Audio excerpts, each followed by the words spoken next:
The current fuel crisis, which has pushed the pump price to staggering figures, has cast a pall on an economy attempting to rebound from the shocks of the COVID-19 pandemic. When Uganda enforced mandatory coronavirus testing at its border with Kenya, it created a fresh crisis as scores of trucks stuck in tailbacks at the border with Kenya, coupled with rising global prices, pushed the pump price to 12,000 Uganda shillings. The gasoline business, which is in the hands of a duopoly, remains largely opaque as outraged Ugandans fear that petrol stations fix higher prices to cheat customers.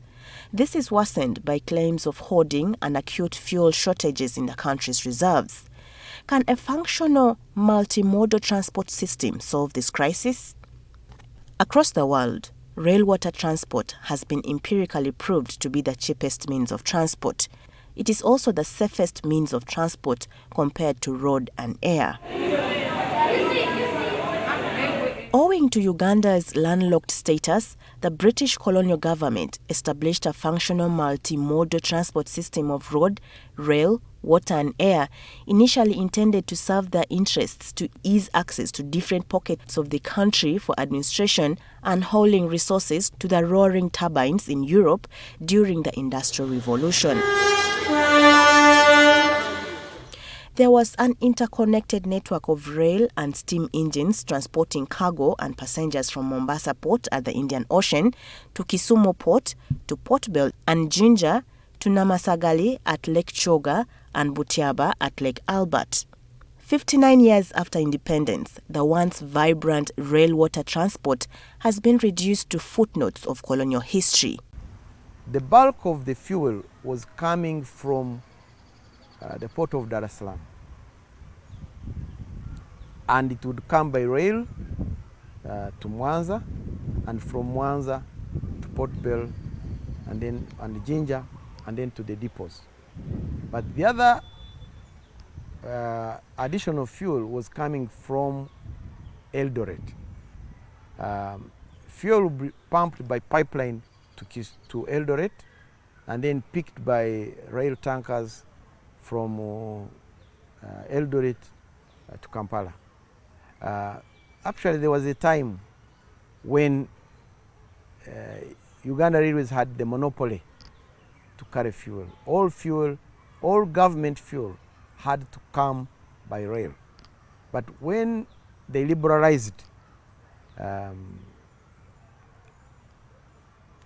for some reasons or other, then it became free for all. Resistance movement, Mr. Yauri, 2007.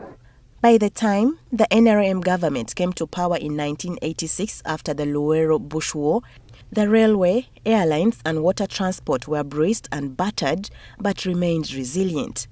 Once Marxist-leaning, in 1987, Museveni embraced the neoliberal capitalist agenda as a precondition to receive aid from the Bretton Woods to lift the economy out of gloom. But the process of privatization was not squeaky clean. Regime cronies engaged in corruption and asset stripping of the once vibrant rail-water transport, and gradually it collapsed. Uganda Railways Corporation, established in 1977 to take over rail-water transport of the former East African Railway and Harbours following collapse of the first East African community, became the poster child of corruption in the 1990s and 2000s. How about now? In 2005, regime cronies fronted Rift Valley Railways, which was awarded the concession for meter gauge railway in Uganda and in Kenya. But the lack of a deliberate policy to compel cargo haulers to use railway led Rift Valley Railways to the brink, and eventually it was kicked out in 2017. Like all over Africa, these concessions failed. Why? These concessions failed because really you are talking about a big public good with serious capital intensive requirements, and then you bring a private sector whose major aim is to maximize profits. So, and in the Ugandan scenario particularly, water transport was not focused on. Charles Kateba, the former Uganda Railways Corporation Managing Director, told NTV that some rethinking in strategy is required. What should happen is putting more wagon ferries on the lake. But we should not only look at wagon ferries. I talked earlier about fuel tankers and barges. Now, barges work like this. Barges are the trailers of the water. You have a tug ship, or like you'd have a trailer or a truck head that is pulling trailers. Or in the ship you have a tugboat that is carrying ships that cannot move on their own. So in the case of fuel, you would put fuel in fuel tugs, rather barges, fuel barges. So if that facility was there, then you can move quite large amounts of fuel, say from Kisumu Jetty up to Jinja, Port Bell or Kauku or Masaka for that matter. He said the continued neglect of rail water transport is too costly for the country. The rule of thumb is that water transport is the cheapest mode of transport. The most expensive is air. In between you have water, you have road and rail. Now, in comparison, rail is about 1.5 to 2 times cheaper than road. Water transport, on the other hand, is about 5 times, it can even be up to 10 times cheaper than rail. Why is it so? When you have water transport, the main infrastructure are the ports. On the water, there's no road, so there's no construction, there's no maintenance. Now, at the same time, the ship has very little wear and tear. Over the last 15 years, the government has prioritized tarmacking of roads, with the budget of Uganda National Roads Authority growing fourfold. Across the country, there are visible investments in the road subsector, though lucrative tenders are riddled with graft as a means of self-aggrandizement for the political elite. With the road subsector the priority, and most recently air transport, the rail water transport that is supposed to anchor a landlocked country to the sea has been absolutely neglected. The ensuing debate over the rise in fuel prices that started early last month with a logjam of fuel tankers at the Kenya border points has renewed debate over Uganda's fragile position in terms of preparing for worst-case scenarios. The post-election violence in Kenya in 2007 drove the country into a similar fuel crisis and other essential services after Uganda-bound cargo trucks were targeted, vandalized and burnt, especially in the Raila Odinga strongholds in the eastern part. Some sections of the meter gauge railway too were uprooted over perceived meddling in the Kenyan politics by the Ugandan government. With Kenya going to the polls in August this year, the country may yet again find itself in a quandary. The Minister of Energy is due to present a paper to Cabinet detailing how to avert this crisis. This fuel crisis has been in a short period. So we had these 2-3 modes of transport, but the effect of what else happened would have been much cushioned if we had a vibrant rail transport system and a vibrant water transport system.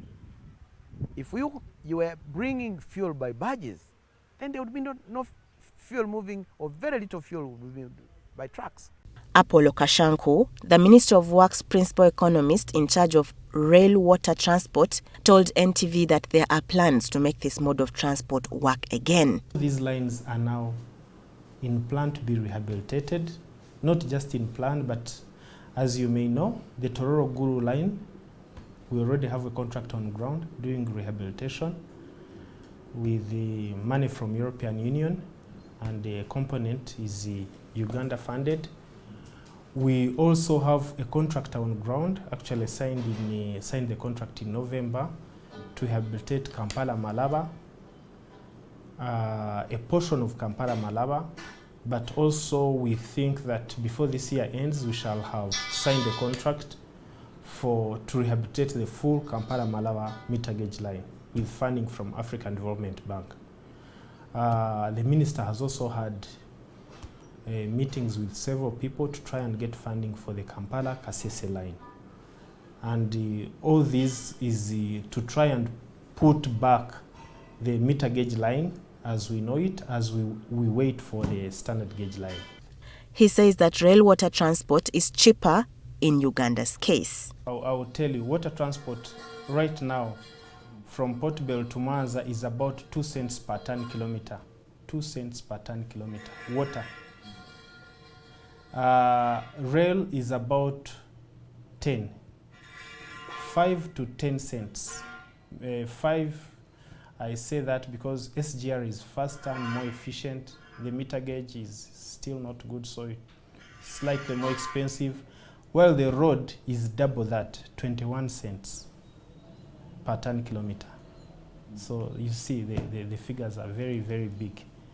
So the major difference is in efficiency.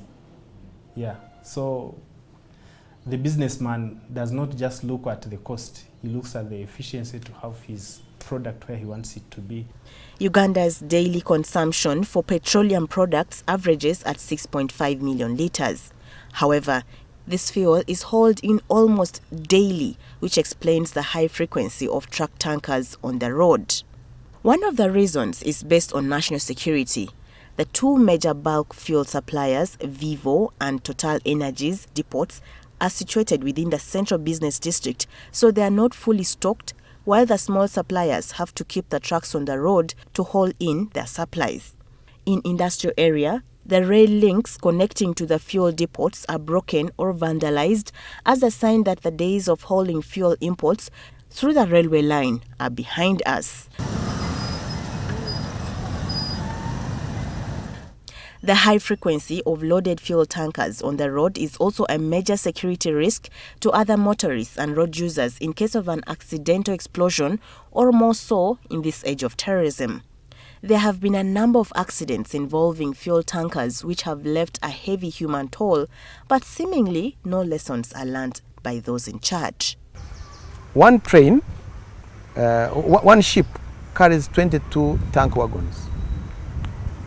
That is equivalent to nearly 50 trucks on the road, off the road. So with one ship load, you are replacing 50 trucks on the road.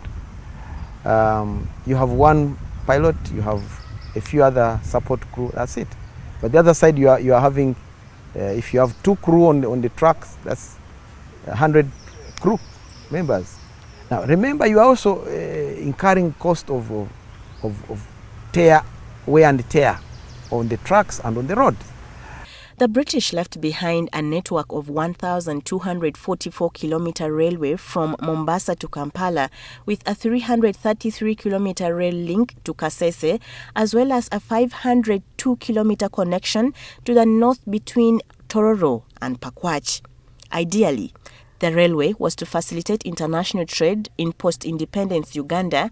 100 years later since it was constructed, the line is in a derelict state. So we must have this capacity. Capacity to build houses, capacity to build roads, capacity to build stores, capacity to build dams, water dams. You know, these very dams like in Karamoja. Railways. I am building a railway construction unit. I'm using the Kasese line as an opportunity to build a railway construction unit. We must build the railway ourselves. When we came in, they had a plan to get $200 million from I don't know which uncles and who. And then I asked them, this 200 million, what is it for exactly? 200 million is a lot of money. Today, this iron is from here to Kasese, on a farm bed, on a farm embankment. Hiyo tu anataka $200 million. Let's go into the figures. What is it? What does it really involve? If the British could build a railway from Mombasa to Kampala in 1900, why can't you lay some irons from here to Kasese and back? Development of a balanced multimodal transport system. Balanced multimodal transport system. It means that when you invest in roads or road transport, it should be also complemented by rail transport. It should be complemented by water transport, by air transport, so that where it is advantageous to use rail, use rail. Where it is advantageous to use air, you use air. When it is advantageous to use water, you use water. Where it is necessary to complement these three modes, then you interconnect them properly. After the failure of the old railway line, the president and his regional counterparts agreed to construct the standard gauge railway with funding from China, with the line stretching from Mombasa to Kampala and later to Kigali and Juba. Kenya constructed its standard gauge railway up to Naivasha and paused the remaining sections linking to Uganda over debt concerns, while the Chinese funders remain reluctant to release more funds as debt soars. According to Kateba, the old railway during its heydays was integral to the economy. Currently, road transport is the dominant mode of transport, with 90% of all inbound cargo freight and passengers moving by road. The dominance of transport gave birth to a powerful cartel that invested heavily in truck business plying the Mombasa-Kampala route and is fiercely fighting any attempts to revive the railway transport. I know that issue, the cartel of the haulage trucks. The business people said, why would you force me to do that? I have invested $1 million in trucks. I expect to use them maybe for a certain time. So, and they also make a legitimate point. But our comfort is that let us have the line efficient. From the 1980s, Port Bell served as the country's main port, handling passengers and goods, complemented by the Jinja Pier. Today, the two ports are junkyards with heaps of debris and relics acting as the lasting vestiges of their former commercial success. Port Bell's land has been encroached and grabbed, including by the ruling elite. Only 3 acres are left today. The World Bank European Union funded plan to refurbish Port Bell and the connecting 9-kilometer railway link to the train central station in Kampala failed to materialize over, among others, absence of land to expand the port and lack of goodwill by government. Planning to develop a Bukasa port, but also remodel Port Bell and Jinja, and this is how we plan to do it. We plan Bukasa port to be a major entry port into the country through Lake Victoria, and this is because it has a lot of space. We have got 400 hectares there for development, where we intend to put many things, including a free trade zone, and make it really a very modern port. It will be doing about, for the start, 2.4 million tons a year. That is about a third of the cargo that we get now into the country. And we intend to increase that capacity over time in 20 years to about 9 million tons a year. Lake Victoria, the largest freshwater body on the continent, according to several policy documents, offers immense opportunities, including transport and tourism, that remain largely untapped.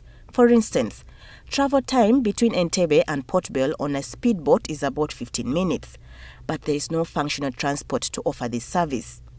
Even with the costly 1.7 trillion shillings Kampala-Entebbe Expressway, which was conceived to alleviate the nightmarish traffic jam off the old Entebbe Road, anyone traveling between Kampala and Port Bell would spend at least an hour or slightly less, other factors kept constant.